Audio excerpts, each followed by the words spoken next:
Sunday. They play Thursday. That means you have some opportunity Tuesday and Wednesday to check out the Grand Slam of Curling HearingLife Canadian Open, which begins tomorrow. Sportsnet's coverage of it begins Thursday with our pal, John Cullen, who joins us now. John, how we doing, buddy? What's up, guys? How's it going? I am in a hotel room in beautiful Saskatoon, Saskatchewan, and thrilled to be on the Raptors show talking curling with you guys. Yes, great to see my colleague. Yes. It's my colleague. Yes, my coaching partner, Matt Bonner. Matt and I are undefeated as coaches. We coached Team Mowat in the Battle of the Sexes last year, and have to say, Matt, it was a big win for us, like huge win. I agree. You know, I retire undefeated. Maybe I'll come out of retirement at some point. I learned what salted licorice is. Oh, from the Swedes. And they were like, nobody likes this in North America. You're going to spit it out. I loved it. I was crushing them. Salted you were Swedish crushing licorice. it heavy. Yeah, you were very crushing it powerful heavy. taste. But they were very good. For anyone who doesn't know what we're talking about, last year during who doesn't know what we're talking about? I don't know. During the 2020, Blake? we did talk about it a little on the show, but during the Players' Championship last year, which was in Toronto, Matt was a part of coaching with John as well as doing some stuff on social media. I was down there for one of the days as well, and it was a tough one for me because Brad Gajou had not a great day that day, and he did not have a great tournament, and it has not gone his way. We're going to talk about the current event that's going on, or it starts tomorrow, the HearingLife Canadian Open, John. But I'm going to selfishly start with a Newfoundland question. And the Brier is in St. John's in February. We know that Gajou is retiring. We know that he's not representing Canada in the Olympics. Is this, I know you're not as locked in on wrestling now as you were in the Attitude Era, but is this the Gajou Cena moment? This is going to be the goodbye, and we honor him on his way out. He gets a hometown exit here. I guess the question would be, is he going to put someone over? Because to use wrestling parlance, because I think that Brad does have a chance of winning the Brier. He had a very strange, you kind of alluded to it, he didn't play very well in the Players last year in April. And when he announced his retirement, he had this kind of strange sort of through line to all the interviews he was doing, where he was kind of saying, well, I knew it was time to hang it up because, the big, like anything other than the big events doesn't excite me anymore. Like even Grand Slams, like the one we're doing this week here in Saskatoon. He's like, I've won 15 of those. It doesn't excite me anymore. I'm only excited for the Olympic trials in the Brier. And his play reflected that. He had a very bad start to the year. As we said, wasn't good in the Players last year when Matt and I were there, and you were there too, Blake. And so, I kind of thought, okay, is he really going to be able to turn it on for the Olympic trials? And he actually did. He played quite well in the Olympic trials. He was one shot away from making the playoffs. You make the playoffs, anything can happen.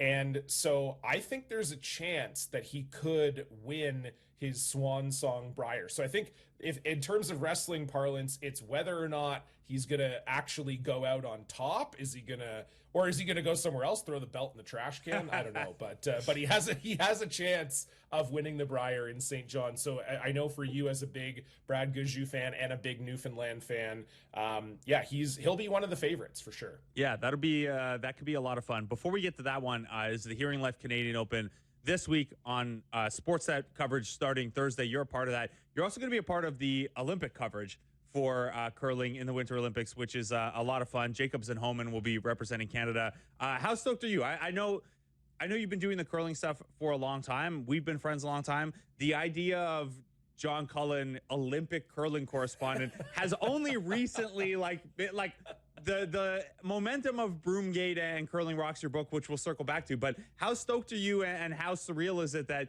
you'll get to cover this sport that you've kind of, niche covered for years? Now you'll get to do it on an Olympic stage. Very, very surreal. I'm actually wearing my Team Canada Olympic hoodie right now. Nice. With a beautiful Indigenous design there. But I'm very excited. As you said, very random. I think I've covered curling for over a decade, and I covered it while I was playing it also. I was kind of a rare guy who was doing media stuff while I was still in the sport also.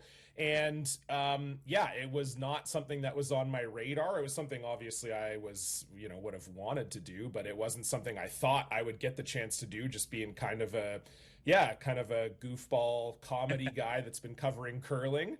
And yeah, CBC reached out a few months ago, said they loved Broomgate, they love my coverage, wanted me to be a part of the magic of the Olympics. So I don't get to go. I'm doing it from home in Calgary, but and I'm looking forward to flipping my sleep schedule completely because the curling games are going to be on at 1 a.m. my time, I believe. But yeah, I mean, as far as Olympic fields go, this is one of the strongest we've ever seen. How could you not be excited to cover the Olympics in general? But I just also think on both sides, the men's and women's, there's a bunch of contenders that could win. The pressure of the Olympics changes everything. It's going to be a blast. Are they doing mixed doubles as well? Yes, they are doing mixed doubles. So that starts even before the Olympics starts, or like before the opening ceremonies. So mixed doubles will get underway. And then I think it's like there's not even like a 1-day changeover. It's like the mixed doubles tournament will run, they'll play the gold medal game, and then the next day we start the 4-person for the men and women. So curling runs for more than the duration of the Olympics. It is longer than the actual Olympics itself, which is also very exciting and potentially extremely tiring for me. Yeah, I mean, tiring for the curlers. I had the opportunity to try some curling for the first time, and physically, good hip workout. Oh my God, my knees. I mean, I'm lucky I didn't injure myself, but to have to do that long, that many days in a row for that period of time, not to mention mentally, like how you got to, it's a game of chess as well. A lot of respect to the curling athletes out there. So John, some of them are doing both. Sorry, Blake, but some of the curlers are playing in the mixed doubles tournament and then going right into playing the 4-player tournament. I think it's going to be a big moment for curling. I mean, the Olympics always is, but with Grand Slam of curling gaining more and more momentum going into the Olympics, it's going to be a moment. Yeah, a lot of fun stories going on in that one. A lot of fun stories, John, in your book, Curling Rocks. And if you're anything like me, and I know I am, you might be looking for last-minute Christmas gifts here. Curling Rocks is available wherever you get your books, online or in store, if there is a curling fan. I thought you in meant your like life. curling, actual curling rocks. Well, this is the wonderful pun. Like how much that does that? How much does that cost to ship? Yeah, that would be a tough one. John, your book is out now wherever people get their books. It's a cool, so many of the curling books that are out there are like, hey, here's my life in curling, or here's how to get started curling. Yours is much more from a storytelling perspective and really opens up to some of the characters and some of the quirkier things about curling. How was the process of writing that book? What's the feedback been so far? And make your plug to stuff it in everyone's stockings here. Well, thank you. I mean, I think you did a good job of the plug right there. I kind of, one of the things I've always tried to do with my curling media stuff is think about the mainstream audience, like people who don't know that much about curling, or maybe they have a passing interest and they want to learn more. And most of the curling books that have ever been written are memoirs or biographies or strategy guides. And a lot of them are great. It's just no one's really written a book that's just like about curling and kind of how funny it is and some of its history. And so there is a little bit about my own career. It's a little bit memoir, but it's mostly stories about the pro game. I rank all the curling fashions throughout history. I try to decide who the GOATs are on both the men and women's side. It's much more of an approachable collection of stories that I think even if you don't like curling at all, or like I say, you have a passing interest in it, I think you could like it. That's been the most exciting feedback that I've gotten so far. Just, people do know me outside of curling as a comedian or a podcaster. And so I have had people buy the book that know almost nothing about curling and have said that they've enjoyed it. So, I mean, they might be lying to me, but I think they do like it. And that was kind of the goal. The goal with anything I do in curling is always to try and cross over into that sort of mainstream audience. And so, it's been amazing. The feedback's been incredible. And I always say it is the perfect gift for your in-law who you have no idea what to buy for. I've got you covered this year. Perfect. So there's a look at the cover right there. Gator colors. Colors, naturally. Yeah, I did that on purpose. After I coached with Matt, I said my book cover has got to be Gator colors, or I'm not doing it. And they acquiesced, so that was really nice of them. But it's available, like you said, wherever books are sold, and it does indeed make a great Christmas gift. So I'm looking forward to hearing from people who got it underneath the Christmas tree this year, and just anyone in general who has read it, which appears to be a lot of people, which is very nice. So, John, one of the fun extracurricular parts of Grand Slam of curling is the karaoke. So can you describe a little bit about what that is all about? And then also, as someone, because of that, is very experienced, like what your recommendations are for someone who doesn't have a go-to karaoke song that wants to rock the joint at their local karaoke spot. Yeah, so the Grand Slams got bought by a sort of a consortium called the Curling Group a few years ago, and they were bought by a former CEO of PointsBet, and PointsBet was sponsoring curling at the time. So he got a sense of, the whole curling culture, and he couldn't believe, his name's Nick Sulsky, and he couldn't believe that like karaoke was a huge part of curling. Like there's this long history of curlers being super into karaoke, like on the weekends, at events, all that kind of stuff. And so he was like, well, why don't we do this in front of the fans? Like, why are you guys doing this behind closed doors? This could be really fun and cool for the audience. And so, yeah, at every slam since they've taken over, we've done the Grand Slam of karaoke, which is, it usually happens on the Saturday night of the event. They'll rent whether it's a room, like a conference room at a hotel or a bar or whatever. They'll find a space to do the Grand Slam of karaoke, and it's become a huge success. It's always sold out. Curlers sing, fans sing. It's a great time. Maybe, Matt, you saw it, and this might be kind of a dovetailing with my recommendation for you, because I know that you are a rock and roll / new metal guy, and last year I almost won. I'm of a certain age. Well, exactly. You and me both, brother. So I did Break Stuff by Limp Bizkit last year, and I wasn't sure how that was going to go, because if you know anything about a curling audience, the average age is not of a Limp Bizkit fan's age. But I went up there, I did it. I came second. I lost to Italian curler Mattia Giovanella, which was fair. He did AC/DC, and he did the whole Brian Johnson impression, and he was crushing it. But that would be my recommendation to you, buddy. And you know what? I've already done Limp Bizkit. I'm thinking System of a Down for you, man. I think that's your lane. It's funny you bring up both of those. I saw Limp Bizkit in concert here in Toronto last year. With me. With Blake. They opened for Metallica. Yeah. And then also went to the System of a Down show when they came to Toronto as well. You're ready to roll. Well-versed in both bands. There you go. Something for you to think of. John, something you're also well-versed in. This is a Raptors show, so I got to steer us to a little bit of let's basketball. talk about the Raptors. So people you're are like, curling for this long?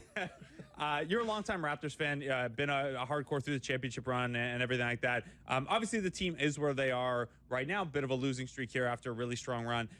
What I'm most curious about for you, and knowing your fandom a little bit, is how the 2019 championship run has kind of shaped your perspective of the franchise in general, but also like maybe the patience level with what they've dipped the last couple years and where they are right now as they kind of slowly build back up. I think it does build a lot of goodwill. I feel like even when the team wasn't good the last couple of years, you kind of went, well, gee, I mean, 2019 wasn't that long ago, was it? I still remember what I was doing when they won. I haven't forgot that. Like the Jays run this year was funny because the last time the Jays won, I was 8. So it was like, oh, this is I'm in a completely new life space. I'm a literal man. I was a child before. I wasn't even allowed to stay up to watch all the games, and now I can stay up until whatever time I want to. I'm 40. So I feel like the Raptors, 2019 was only 6 years ago. I was 34 back then. I'm like, yeah, I still remember it. It was fun. So it does give you, I think, a little bit more patience. I think the only thing with the Raptors run, and I feel like I'm not saying anything that's going to surprise anyone here, but it's just going to bother us forever, which is, what if he stayed, right? I mean, that's just going to be the question forever. I mean, I feel like if Kawhi stayed, we win in the bubble. I think almost for sure we win in the bubble. And then who knows what happens after that. So this current team, I really like. Tons of likable guys. Darko seems very likable. They're very fun to watch, which is nice because the last couple of years they weren't that fun to watch. This year, even though they're losing, they're at least fun to watch and they're in games, which is great. But yeah, I think unfortunately given how great 2019 was, and I still have very fond memories of it, that might be the lasting legacy, especially with where the Clippers are now, is what if Kawhi had stayed and what would have happened had he stayed? I feel like that's unfortunately the big question. And I've made this point a couple times this year, but as we see what's happening with the Thunder and this budding dynasty where they're 25-2 and they've had guys hurt all year and they have 1 million draft picks moving forward, that doesn't happen if Kawhi stays, because that was what the Clippers had to do to get Paul George to lure Kawhi Leonard. So Kawhi's fault. He left and has created this Thunder monster. The ripple effect that is JD insane. Bunkus and everyone are so thirsty to see toppled after just 1.5 years of dominance. Matt, before we let John go, you want to do a comedy thing with him? Oh, yeah. So John also used to do stand-up comedy, which I'm fascinated I still with. do. I still do. You still do. My bad. Yeah. So, like, my question was, like, as a stand-up comic, is it like being a basketball player where, like, you have a go-to move, like your bag? So, like, if you're in a situation, you have, like, a few things you can go to and you know they're going to work. Is that how it works? Yeah. Yeah, doing stand-up is exactly like basketball. You have to be minimum 6'6", and there's a lot going on there. No, it is, though, yes. So it's funny that you actually say the bag, because I actually would describe – so I've been doing comedy for 15 years, and I would say that there are comedians who don't have a bag. Sometimes you'll see headline comedians, and if it's not going their way, like they've got their planned routine, they go up there and it's not going their way and they have no way of getting out of it. You know, because sometimes you're on the road, sometimes the audience is hostile, whatever, and maybe they don't know how to do crowd work or they're not comfortable with finding a way out of it. And I often describe it to other comedians as I say, like, they don't have a toolkit. Like it's similar to, you know, a basketball player, maybe a 3-and-D guy, where you go like, okay, he can only play in certain situations where we need threes or we need D or He's whatever, a system comedian. Yeah, exactly. He's a system comedian, 100%.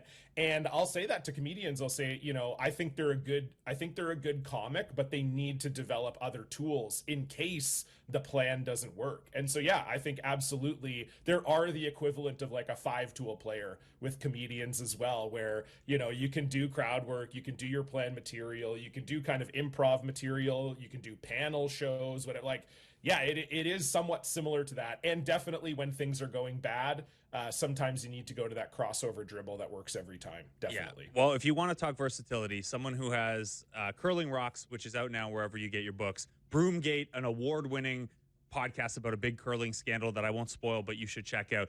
PDOcast, Block Party, Broom Brothers, It's a Jeopardy podcast, former Columbia House Party regular, and now Olympic curling correspondent John Cullen. You can check out more of them at the Grand Slam of Curling HearingLife Canadian Open, which begins tomorrow, and our coverage on Sportsnet begins Thursday. John, thanks so much for doing that. You have the record, by the way. I put all the things I need to plug in my little doc when a guest is coming out. You have the record for the most things, so congratulations on that as well. Enjoy Saskatoon.